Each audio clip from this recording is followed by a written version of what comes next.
তাহসিন রিয়াজ, গণতন্ত্রের প্রতি ওসমান হাদির যে বিশ্বাস, যে আস্থা, সেটি নস্যাৎ করার প্রয়োজন আসলে কেন হলো? কেন তিনি টার্গেট হলেন? আন্তরিকভাবে ধন্যবাদ জানাচ্ছি যারা আমাকে শুনছেন এবং আমার সাথে আমার অত্যন্ত ভালোবাসার শ্রদ্ধার দুজন আলোচক আছেন।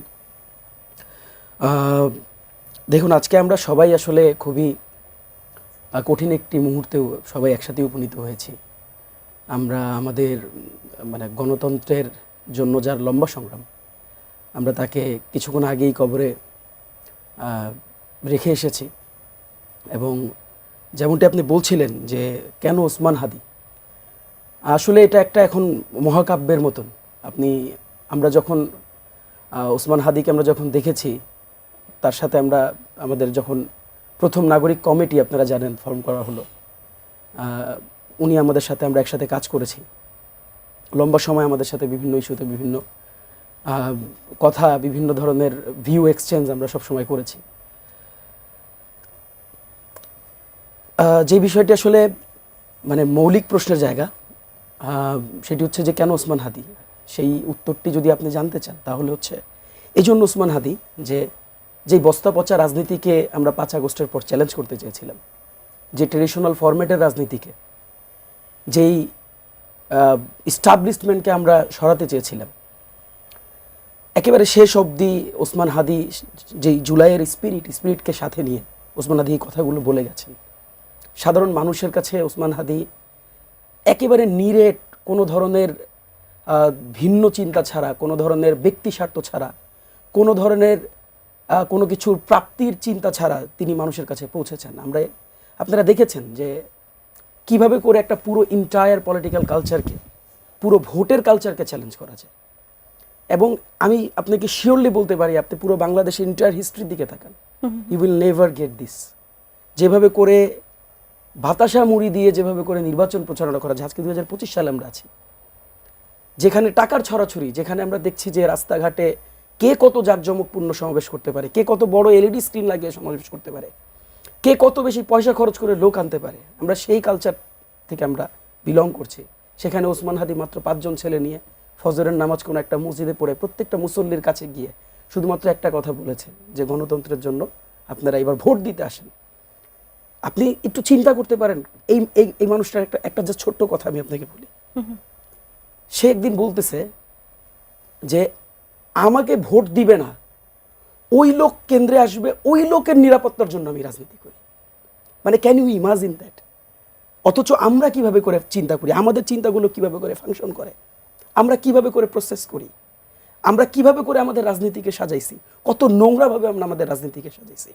যে আমাকে ভোট দিতে চায় না, আমি তাকে ভোট কেন্দ্রে আনতে চাই না। যে আমাকে গালমন্দ করে, যে আমাকে দেখতে পারে না, যে আমাকে দূরে সরায় দেয়, আমি তার কাছে আসি না।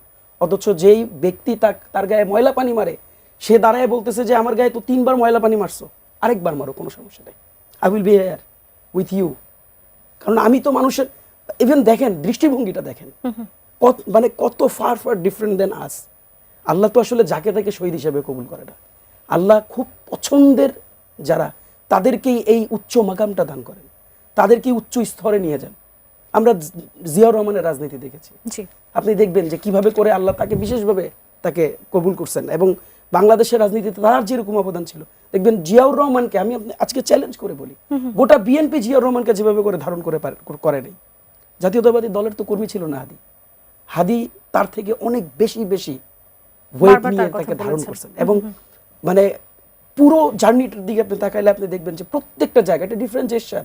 আমি কিছুদিন আগেও একটা জায়গায় বলার চেষ্টা করেছি, দেখেন আপনি পুরো ইন্টার হিস্ট্রিকে আপনি 5 আগস্টের পর আপনি কোশ্চেন করেন, এই ওসমান হাদি বলে গেছে যে আমি আমার শত্রুর জন্য ইনসাফ চাই।